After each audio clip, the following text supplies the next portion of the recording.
All right, let's officially kick things off. Hi, everyone. Welcome. My name is Morgan Science. I'm the Senior Product Education Manager here at Jotform. I'm very happy to have you with us today to our webinar, The Future of EdTech. I am also very excited today to have Abby Bell, Director of Academic Operations at Lipscomb University, here with us to present today. We're going to be hearing from Abby shortly after some quick housekeeping. And after Abby's presentation, I will give you a related Jotform demo, and we'll have some time for questions at the end. Moving on to that housekeeping, and speaking of questions, if you have any questions at any point today, do feel free to share those as they come up. My colleague James is on the line with us today. He is here to answer questions as they arise. We will also, again, have some time to talk through some of those at the end. If you haven't already found the box for questions, that should be underneath where you're currently seeing the slides. To the right of where you're currently seeing me, you'll see a number of resources related to today's session. That includes Abby's full slide deck. Now, there are a few points in today's session where Abby has screenshots that might be a little bit hard to see on screen. So I do want to encourage you to download that slide deck at any time so you can follow along. You'll be able to zoom in from there. And then also, if at any point today you are inspired and you'd like to speak with a member of our Jotform Enterprise sales team, you can connect with them, book a meeting widget, and somebody will be happy to chat with you soon. Last thing I want to mention as far as housekeeping, we are recording today. You'll receive the recording by email in about a day, and that will include all of the resources that are available. So if you miss downloading anything or you want to rewatch today as many times as you like, you'll be able to do that. And that's it for housekeeping. So at this point, I want to officially introduce Abby. So again, today we have with us Abby Bell. She's the Director of Academic Operations at Lipscomb University. Abby is here to talk about leading a campus digital transformation that resulted in automating 117 complex workflows and 249 forms, and building a presentation agent that served more than 750 freshmen in Lipscomb's Compass course. In addition to everything you'll see in the slides today, if you want to learn more about Abby, you can do so in her bio. That is, I believe, underneath where you're currently seeing me, so you can access her bio there. I had the pleasure of doing a run through with Abby this week, and I was really impressed by everything she had to say about being a leader in software adoption at Lipscomb. So I'm going to stop talking and turn things over to her. And again, I'll be back in a little while for a demo. And Abby, take it away. All right. Hello, and thank you so much for joining this webinar. I am Abby Bell, and I am the Director of Academic Operations at Lipscomb. And I've been in education leadership for more than 10 years, and I've been working at Lipscomb since 2022. I am so proud of the organizational efficiency and innovations that we've made at Lipscomb using Jotforms, and I am really looking forward to sharing some of that with you today. Today, I'm going to walk you through why we decided to get Jotform, the change process we use to ensure efficient implementation, and where we're going next. So when I first started in my role here at Lipscomb, I told somebody it felt like I had been handed this beautiful jewelry box full of necklaces that were tangled. And it was my job to untangle and organize all those amazing pieces so that our university could use each treasure as often as possible. So in this session, you'll see how we untangled our processes with Jotform. We improved the efficiency of our adjunct hiring process, gained end-to-end visibility across approvals, and scaled to 117 automated workflows used by 22 teams on campus. And now we have had more than 19,000 Jotforms submitted, which is about 38 reams of paper that have not been passed across our campus or put on my desk. So let me walk you through what we did to make this change. When I first came to Lipscomb, almost every academic process was a laborious exercise in paper pushing. In December of that year, our office was short a person, and I found myself filling 2 roles instead of just 1. The system was literally breaking, and the most pressing issue was our hiring of adjunct professors. Lipscomb can hire more than 100 qualified industry experts to be adjunct professors in any given year. And that's a lot of work for me, but this was also impacting our chairs who were super stressed, our adjunct candidates who were frustrated, and leader signatures were lost in the shuffle. I began searching for ways to modernize the system. What I was looking for was a way to automate processes so we could save valuable time avoiding a paper shuffle. I needed to be able to track signatures to see where they were, and I needed visibility to identify where in the process a candidate was. We have built all of these workflows that send forms for approval. It automates emails with information on onboarding to the new candidates, and I can use the inbox or the submissions page to identify where we are in any process. The information we collect in our forms is sent directly to Google folders and spreadsheets to ensure everyone is hired, trained, and paid without any errors.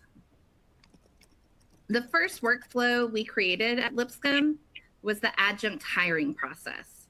It was taking me about 2.5 hours per candidate to manually collect all the materials, email the candidates, their new supervisor and HR, not to mention arranging the onboarding and training. It was challenging to keep up with all the paperwork and the status of each person and where they were in the process. We needed end-to-end unified visibility to see where approvals were pending and which forms or steps were next. By implementing the Jotform workflow, we were able to reduce the time we spend on each candidate to about 30 minutes per candidate. And we know that this has also removed some of the administrative burden for our department chairs, and we believe that our candidates have a better experience as well. And as the director of academic operations, my biggest win was visibility. We have great people who are busy serving our students, conducting meaningful scholarship, and making a difference in our community. The tables page and the inbox help me see exactly where a form is in the workflow and which leader has not signed yet. I can even schedule those automated reminders to go out multiple times until an approval or a disapproval is given. In this table over here, we built a workflow to facilitate the startup of new academic programs. By looking at this table page, I can see which programs we're currently considering, where they are in the process, and who still needs to be involved in the approval and development of a new program. One of the greatest differentiators about working with Jotform has been the engineering and support team's responsiveness. Early in our adjunct approval process, we discovered that sometimes people need us to resend forms that they had deleted even after receiving it 3 times. I had a dean who was in the middle of a big project and they accidentally deleted the Jotform emails. I wanted to send the form again, but I didn't have a great way of doing that. So we contacted Jotform and asked them how to send a form again from inside the workflow from the table page. And at that time, it wasn't possible, but soon the Jotform team had created a fix for that problem. And now there is a send form option in the tables. And that isn't the only time that we have used the engineering team's help. It was just the first time. We have often reached out to the support team for help and have found their responsiveness one of the greatest benefits of being an enterprise user. As we built out the adjunct hiring process, we constantly told our faculty and staff, we cannot fix problems that we don't know about. Our faculty and staff took us at our word, and we've ended up using Jotform across campus. You can see here, this is our admin console with Lipscomb's 22 different teams, from rank, tenure, and promotion to the registrar's office. And we have more than 19,000 forms completed and submitted since we adopted Jotform. Where we were once drowning in PDFs and printed forms, we have found efficiency in digital forms that track signatures, collect data, and automate important emails. Our secret sauce for Jotform success has been change management. As a leader in change management, I know that this is how we have always done it, does not equal this is necessary. The reason that so many tech implementations fail is that they're focused on the technology tool and not the people who need to use them. Before I could build out a successful process, I needed to engage our stakeholders. We reminded everyone why this problem was so urgent to improve. With the adjunct hiring process, our team was eager to find something, anything, that was better than a sheet of paper being passed around campus. I met with everyone who touched the approval process, from academic leadership to hiring managers and HR. We clarified who needed to be a part of the process and what they actually needed to get the work done. In these various meetings with various stakeholders, I listened to what they really needed and understood the biggest pain points in the process. This is the form that we were using and passing around campus. And because we didn't move straight from the paper form to Jotform, we were actually able to add greater efficiency to the process and ensure we were meeting all of our accreditation expectations while simplifying everybody's work. Before we officially launched our new Jotform, we ran tests with select stakeholders. I would test the process with a group of people who I knew would give me good feedback, but I also like to pull in a group of people who struggle with technology and tend to hate change. If I can fix the things that they hate, then I know that we have really succeeded. I also met multiple times with leaders who would be using the system, and we used an iterative process. I needed their leadership and buy-in as we made meaningful change for the university. I tend to think that Jotform is so intuitive that you really don't need much training, but when you're switching to a new system, it's important for people to see behind the curtain. This is one of the training pages that we use to help explain the new workflow. I needed people to understand how the new system worked to reduce fear, but also to help them understand how this platform could be used for other future processes. 3 of Lipscomb's key values are embrace collaboration, deliver our best, and create solutions. I knew that the best way to demonstrate these values in change management processes was to give our faculty and staff permission to fail forward. We developed a culture of iteration by telling our teams we cannot fix what we don't know about. And even this week, I've had some people make suggestions on ways we can improve the process. We know that we have created psychological safety for our teams. When we meet with teams to move a form or process to Jotforms, I always remind them that it is important to be hard on the processes, but easy on the people. As we've trained other people on campus to build forms, this motto has really helped the teams feel free to try and then change things as needed. We started with just one process. And because we implemented this one new process and helped people really think about how they could use it, we now have more than 22 different teams on campus using Jotform and more than 117 automated workflows. We have become an institution that truly embraces innovation, constantly thinking about how can we improve this next. As we've continued to use Jotform, we've continued to find ways to simplify and improve our Jotform workflows. We've learned that workflows work best with fewer forms. And one way we're able to do this is by including comments in the approvals rather than a whole different form. We've also learned to keep connected forms connected. We avoid having a different workflow for forms that are associated with each other. We've learned how to embed key details from the forums into emails to various stakeholders in the process. And by doing this, we have helped our people free up their time to do meaningful work that shapes our students and our community. The next chapter for Lipscomb is AI agents. Lipscomb has been leading the way with AI in higher education. Lipscomb was one of the first universities to have universal adoption of generative AI, of a generative AI platform for all students, faculty, and staff.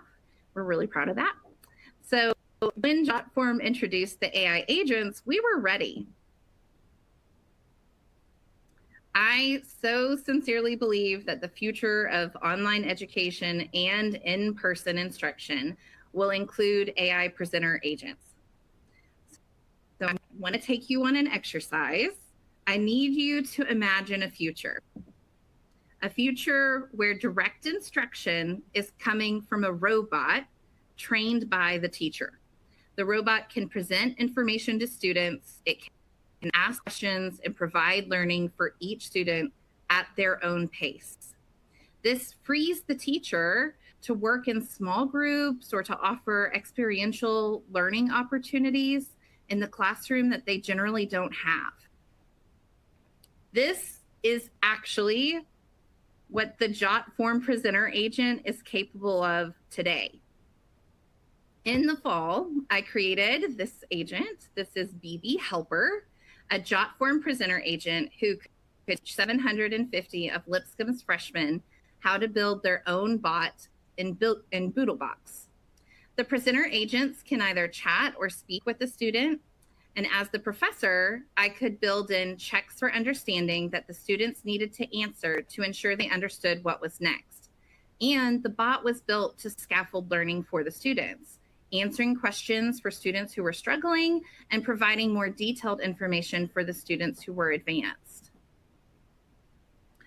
One of the things that I just deeply love as an educator is the ability to see the conversations that my students were having with the agent. Many professors have started building AI bot assistants, but I think the agents really take this idea to the next level. Having the visibility to see the conversation or even jump into a live chat with a student is a game changer.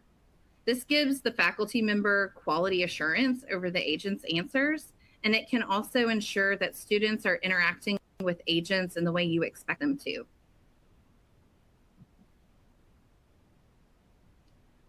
We are also developing and using other AI agents, including Libby, an AI assistant for the provost's office, Dave, an IT support agent, and this is Ted, who actually works for us and monitors a chatbot for admissions with Lipscomb Online.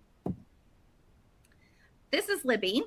She's my Jotform AI assistant at Lipscomb, and Libby help answer questions about faculty-related policies and processes in our office. You can see in this chat with Libby that one of her primary purposes is helping our chairs with some of their administrative work. We've been talking a lot today about the adjunct hiring process. And so in this example, Libby helps the chair understand how many hours an adjunct can teach at our institution in a semester. And she offers to help the chair complete the form or just provide the link. One of the best things about Jotform is how intuitive the platform is, and the Jotform agents are very easy to train. Libby has been trained with our faculty handbook, and she's also connected with specific forms that she can help complete for a user, or she can send me direct questions or schedule meetings with the user. We may look at this a bit in a minute when we do a little live demo. And I just really think that this is just the beginning. The big picture is this. Jotform hasn't just been a form builder for us at Lipscomb. It has really been a solutions platform.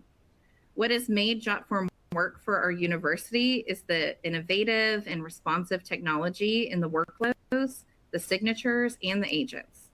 I've always known that I could reach out to Jotform and that they're a partner who will listen and who will help.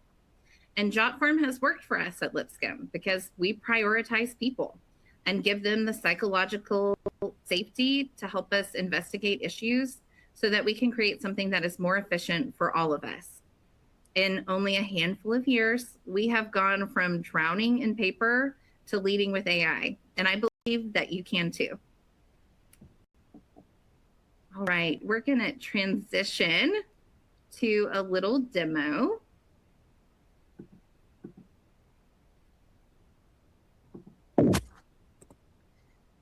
I'm going to show you, I built a version of Libby to share with y'all today.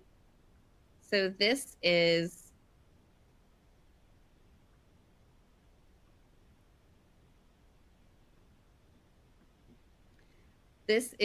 the build page. Oh, not quite yet. Let's try again.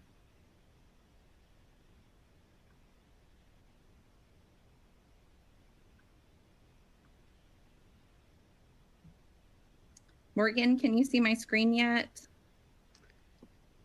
Not yet. Oh, there we go. Yep. Okay, I hope so. Let me know if it's not right. So this is what the AI agent builder on Jotform looks like. And this is, you can choose how you want to present the agent, whether it's a chat bot that you embed on a website, a standalone agent, which is what I've done with Libby, and I just include her in my emails signature. So people can click on her and get faster information than waiting for an email from me. Or you can do a presenter agent, which is not what I did in this particular case. I have used her as a standalone. And I have trained her using a number of different methods. So when you're building an AI agent, you always start with the persona. So you can kind of go through and customize how you want her to respond. I don't think that the professors on our campus want long chat responses, so we keep our chat length short. I want Libby to answer their questions, but I don't want it to be so long that they're wasting time looking at things. So you can set up the guidelines for how you want her to respond and what to do in specific circumstances. I always think anytime I'm talking about AI, you should always build in some safety and boundaries for your agents. So I want her to redirect sensitive or complex issues to humans, me in particular. And this is how I have built the bulk of how Libby functions, is using the knowledge base. I like to use files. I think it's for me, I think it's the easiest way to upload information into the agent. So these are a bunch of our policies that I've uploaded into Libby, and she can answer questions about any of these things. And you can also train with question and answer. And I do have one unanswered question. So in theory, I could answer it, but I probably won't. I'll show you that in a minute. You can also set up actions or use tools.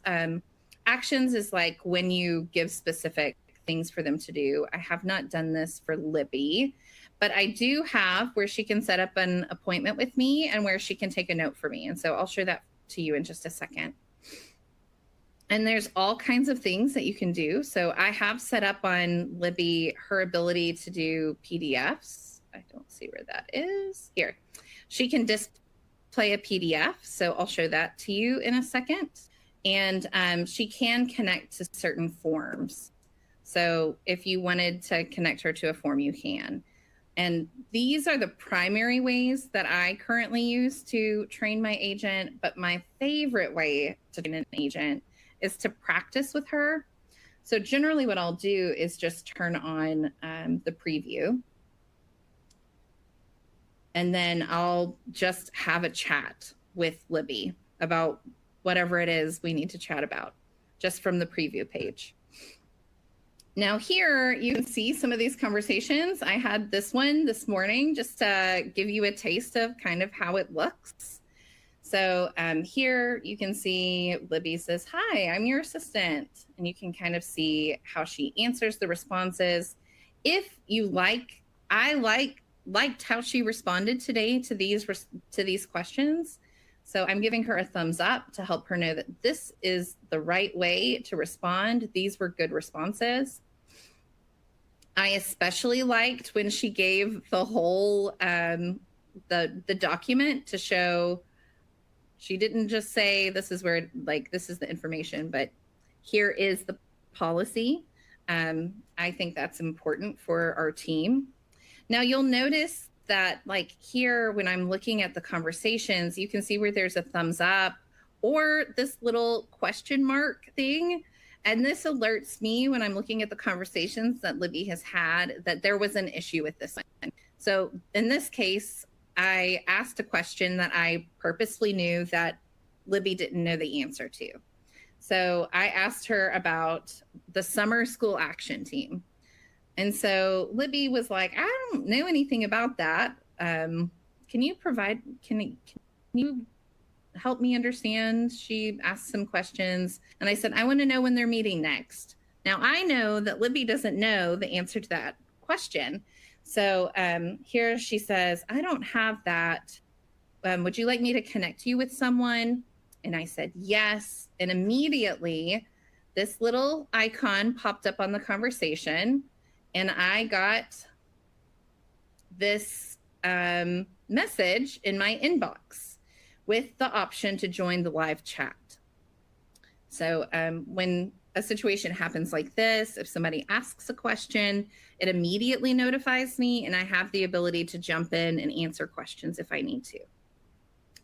I think those are the highlights from my my Libby agent, and I am going to stop sharing and pass it over to Morgan.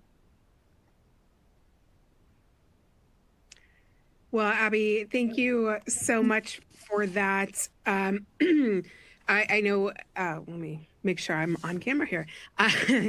Excuse me. I know, this is your instance is such a fantastic use case for Jotform and how you've gotten so many different people on the same page and workflows aligned. But I know we've talked about this a little bit when you did the run through the other day as well, is that you were just such a good example of getting people on the same page for such a large project and a large technical project in general. So I appreciate everything you shared, and I'm sure our audience has learned a lot from you as well. I also want to thank you for that AI agent demo. That was really clear, and actually you gave me some tips for next time I'm demoing the agent. So thank you. At this point, I am going to do a little bit of a demo as well. So let me go ahead and share my screen, and give me a second here. Just make sure that's working, and then we'll go out into Jotform. Great. Okay. So as I mentioned, I'm going to be doing a little bit of a demo as well. I wanted to follow up Abby's presentation with a demo here because I know that there were some things that Abby couldn't show because she's a real person and that's a real use case. So I wanted to follow up with something with fake data so I could give you a little bit of a sense of some of what she was talking about that she couldn't dive into in a demo. So that's what I will be doing here. I am doing this demo in a Jotform Enterprise workspace, so that is also what Abby is using as well. Enterprise is our collaborative or team product. We do also have individual Jotform licenses. I want to mention almost all of what you're seeing in this demo is available to you, whether you are an enterprise user or an individual user. And if you're new to Jotform, you can actually sign up for a free account, jotform.com, and get started today, and you'll still have these features available to you in a free account as well. One key difference is I'm going to talk a little bit about the team workspace option in Enterprise. That is solely for Enterprise accounts. Quick overview here. So at this point, all I've done is logged into my Jotform account. So I'm on my workspace. My workspace is where I have access to all of the assets that I've created in Jotform that only belong to me. And you can see that I'm in my workspace right here. If I want to edit anything, I can hover over and look for the edit option. There's also a full list of everything I can do with that. And to create something new, I just hit that blue create button and follow the prompts. Now, I mentioned a moment ago that in Enterprise, we do also have the option to create teams and to be able to collaborate on things within the system. So if I navigate from here to one of my team workspaces, like my admissions review board, now I'm seeing assets that belong to multiple people. You can see that there are a number of team members up here. Everybody on this team has some level of access to these assets, but that can be different. We have different levels of access. So some can just have data access. Others can just have access to create things, but not view data. But everybody on the team can collaborate on this in some way. That way, if somebody leaves, these still belong to the team. You still have access to those. Now, we're going to walk through one form here with a workflow tied into it, and then I'll also show you some of the data management. And again, this is to just sort of supplement some of what Abby was talking about and give you an example of what that could look like for you. So I am going to pull up this college admission form here, and I'll hit edit form to bring that up. That brings us up in the form builder. Form builder is where you'll be building or editing any forms you create in Jotform. And there's a build tab, a settings tab, and a publish tab. Build is where you'll actually create and customize the form. You can choose colors that align with your campus, your university colors and branding. You can add a logo at the top. You can change fonts, change sizing, and more. To add fields to the form, you can just drag and drop them from the left. But if you don't want to start from scratch, you can use the PDF you already have. We have AI create options. We have over 10,000 templates in a template library. So there are numerous ways to get started. The point is, whether you're getting started from scratch or editing a form, you'll be here in the form builder. Move fields around also by dragging and dropping, and then you can delete fields just by hitting that trash can icon. Publish is where you'll go to share your form. That can be through links, email, it can be embedded into your website, it can be with an AI agent. All of your options are there. And then settings in the middle are things that happen more behind the scenes in your form. So customizing email confirmations, customizing thank you pages that people see when they submit. That also includes conditional logic. So for example, you can see in this form, I have a number of logical elements built in. One of those is taking a student's SAT score and their GPA and doing a basic calculation from there. So there's a minimum threshold of students that will review for applications, for example. Another conditional logic element here is that a certain question is only popping up if a student responds positively to another question. So lots of conditional logic options available to you there to streamline forms for your users. I also want to mention integrations. All of those are available here. So if you want to have student applicants information shared to your email marketing platform or backup submissions to a cloud or pretty much anything else, all of those integrations are available here. And this list grows every time I look at it. The last thing I want to talk about here are workflows. Abby talked a little bit about workflows and how she's streamlined with those at Lipscomb. Workflows are something that's built into your form to automate the follow-up process. You know, the form is just the starting point and there's some process that goes from there. So rather than having to email people back and forth or track people down the hall, all of that is built directly into the form. So we're going to pull that up and take a look at that. I do want to mention, I know I'm going fast, and this is a very introductory overview of a number of different things. Again, we do have the recording that you'll get this time tomorrow. I'm also happy to talk to anybody and share additional resources if you have questions about anything in particular. But my goal here today is to give you a sense of what's possible and kind of zoom in on some of the process. But unfortunately, we don't have time to go fully in depth here, but I'm going to do the same with the workflow. Similarly to the form builder, all of your elements for the workflows are on the left. So that can be approval, that can be an approval with signature, that can be following up with another form or an email, sending a PDF as part of the process, all kinds of different options here, including logical elements where you can split branches to do parallel processing, or split branches to do an if-else condition, which I'll talk about in a moment. We also have integrations that you can build in from here as well. Now, I know that this looks a little bit of a mess, just because this is something I created personally, but I wanted to walk through what this looks like. So the form submission is the starting point. So as soon as a student hits that submit button, that form is automatically going to go through the process. I mentioned in the conditional logic that I have logic doing a calculation, and that's what this if-else condition is saying. So the if-else condition is saying, if the student's GPA and SAT score total that I've calculated there hits our minimum threshold, we want to automatically send them to our admissions review board. So if they are above our minimum criteria, they'll go directly to admissions review board. If not, they'll go to a secondary review. Maybe they wrote a really fantastic essay, or they speak 15 different languages and we think they'd be a big asset to us. So that would, the students under that threshold go to, let's say, me for administrative review. Now, if those students are going on that end, I'm automatically getting notified. And from there, I get an email. I'll make my decision. If I deny, the student automatically gets an email. There's no need for me to pull their email address out of Jotform and bring it into our email platform. All of that can happen right here within the system. It's all customizable.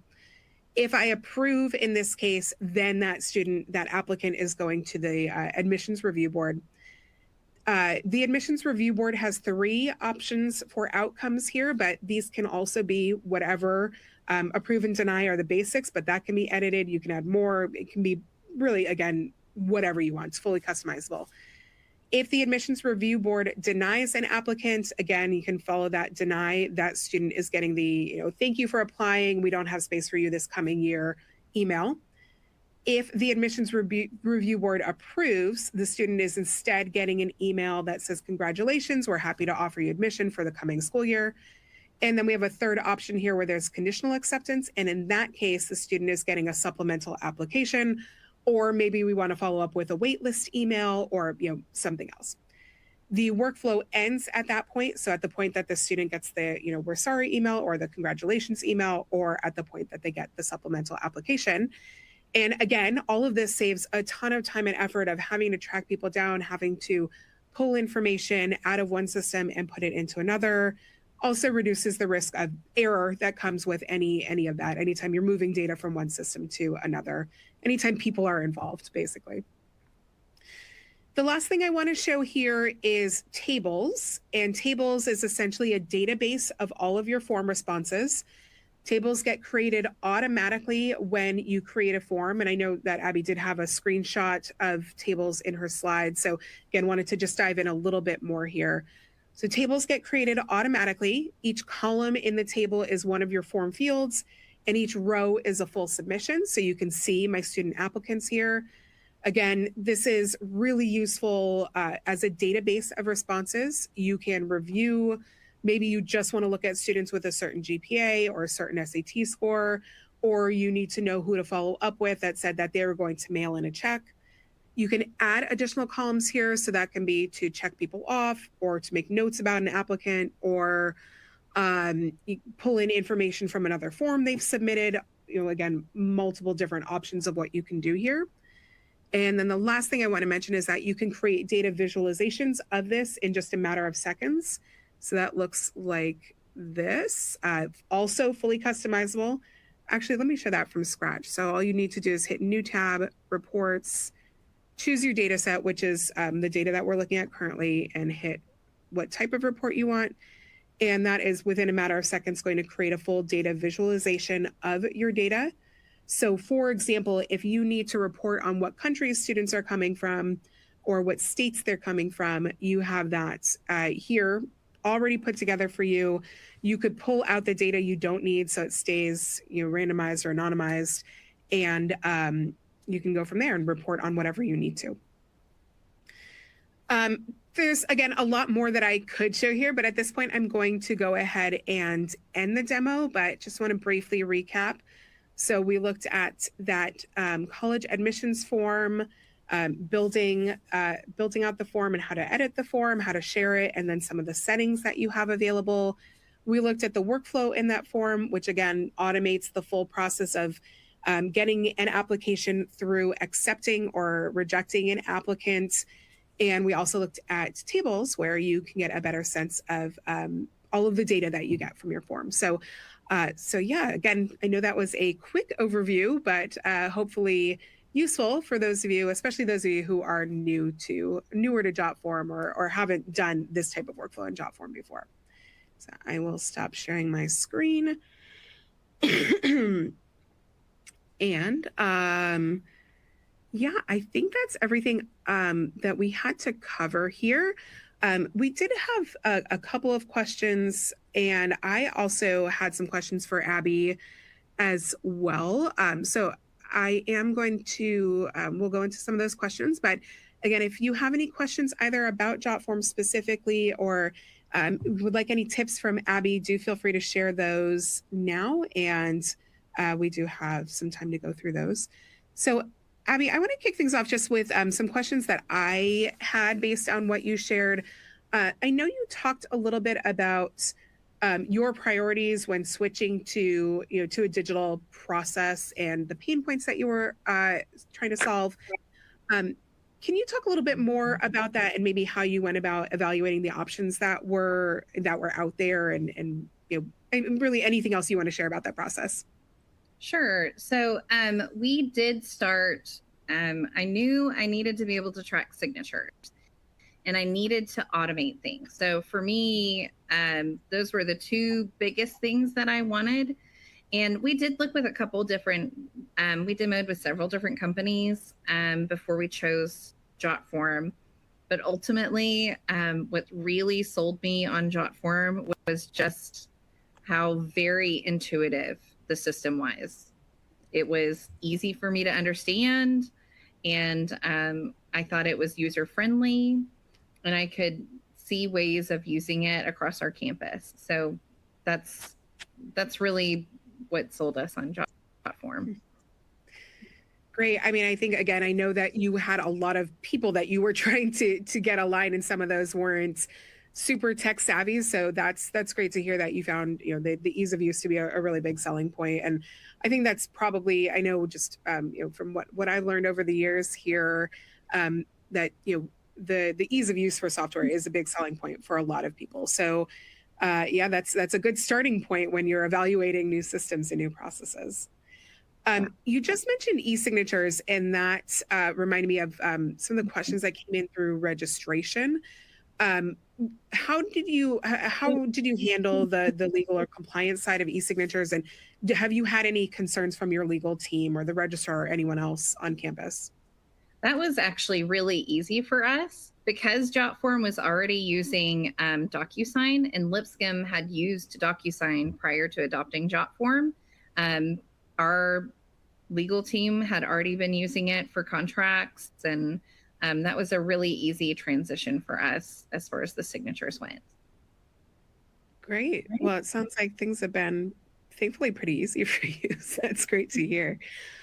I had another question. I do, again, I know we have a few other questions in the Q&A, but I just wanted to go back just in general, since, again, I'm really impressed by everything you've done there.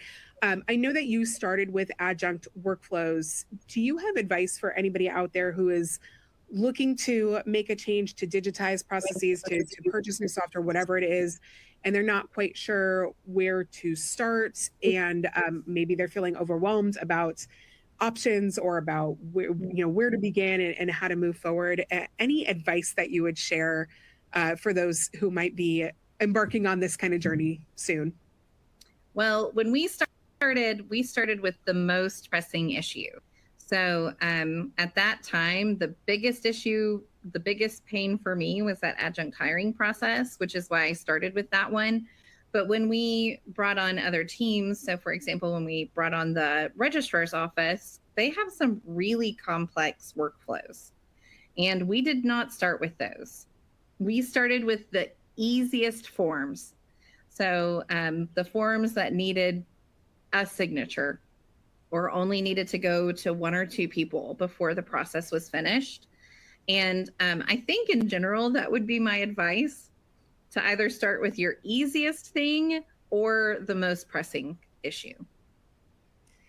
Yeah, I think that that's pretty similar to what I usually tell people as well, is that if you have low-hanging fruit, it can be, something that maybe you already have available in a PDF that would be pretty easy to bring online, or like you just mentioned, Abby, something that's a pretty easy workflow. Those are things that you can get done fairly quickly and prove value, and will be easier to get buy-in from there, as well as you're, continuing to spread the word. So I'd say, and just with me, with the way my brain works, I love to be able to check things off a list. So if you can get a couple of easy things out of the way and get those workflows smoothed out and go from there, that's always a good place to start. Start small. Try not to think about too many things at once, and take it from there. Take it one day at a time. I have a question. There's a question from Tara about how well does Jotform integrate with CRMs, and I think James did answer that maybe a little bit, but I did just want to touch upon that. So Jotform does integrate with multiple different CRMs. So you'll find that in the integrations that I showed briefly. There are also a number of other ways you can access integrations, but you can integrate your forms to push data automatically to CRMs, and your most popular CRMs are included in that. I'd be happy to follow up with anybody who would like more information about that. And I will share my email address a few times between now and the end of the session, but you're welcome to reach out to me, Morgan at Jotform, and I can share more with you about the options that are available there. Next question. This is, again, more of a big picture question. Abby, I know you're a big fan of the AI agents and the presentation agent in Jotform. Do you personally have any concerns about AI in education, or anything you'd say to folks who do have concerns? I think AI is so new that it would be naive to not have concerns, but I really do see more possibilities than I see fears. And the more I have learned about AI, the more I see the possibility of how it can be used, and not in a scary way. I'm also super grateful that Lipscomb and other scholars across the United States are deeply researching AI and how it impacts our users. And I think that's important. And I think it's important to have people with strong ethical compasses working on AI right now. I'm proud of Lipscomb. I think we've done a really good job building a governance structure that puts boundaries on how AI can be used, but it also leaves us open to innovate. So I think I covered all of that. But that's a different webinar. Yeah, that's true. I mean, it's kind of impossible to do webinars at all these days without mentioning AI in some capacities. So we could do hundreds of other webinars about that. But I think that that's a really good perspective. Of course, there are hesitations. We're still learning a lot. AI went from, so theoretical to like it's here and everybody's using it in a very short time. And I think what you're saying about, being in a space where you can innovate, but also there's some governance, there's some structure to that. I think it sounds like a good environment to be in. And I hope that others on the line are kind of in a similar space. Basically, it feels like we're all learning together what to be wary of and where to push forward to, I think, with AI. And then one more question that I have here, Abby. You may have mentioned this, but just to recap, how many departments do you have using your Jotform instance and the workflows and the forms? I know you mentioned it's like 120 workflows and 250 forms or something like that, which is so many. How many different departments and people are involved in that? Just maybe ballpark estimate, and how long has this process taken? I would say every week I have a new department requesting access to Jotform. Maybe not every week, at least once a month. And we now have 22 different departments that use Jotform. So I have 22 teams.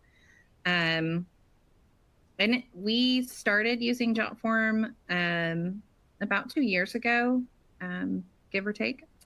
So over 3-ish years. Yeah. Yeah. Yeah, great. I think that's a good, we've given some good tips for getting started and how to move forward, but it's like, it sounds like the type of project that's not quite ever done. And that's great that you have a system in place where you can help people with their workflows as new things come up. And it's great to hear that you have people coming to you regularly with those requests. I think that's it for the questions, and we're getting pretty close to time anyway. So I'm going to wrap things up at this point. Again, Abby, I want to thank you so much for being here and for sharing your experience, both with Jotform and with leading such a big tech change in general. You taught me a lot, so thank you. I appreciate that. To our attendees, I also want to thank you. We host webinars pretty regularly, and we will have another education-focused webinar coming up within the next month or so. So stay tuned to your email for that. In the meantime, if you have any questions, again, you can reach me at Morgan, Morgan, at Jotform. I would be more than happy to chat with you or to refer you to the best person to chat to, answer questions, share resources with you.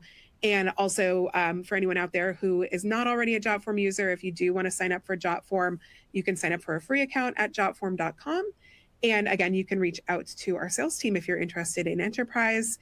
And thank you all for joining us today. Hopefully you have a great rest of your day, and we'll see you in the future for another webinar. Bye.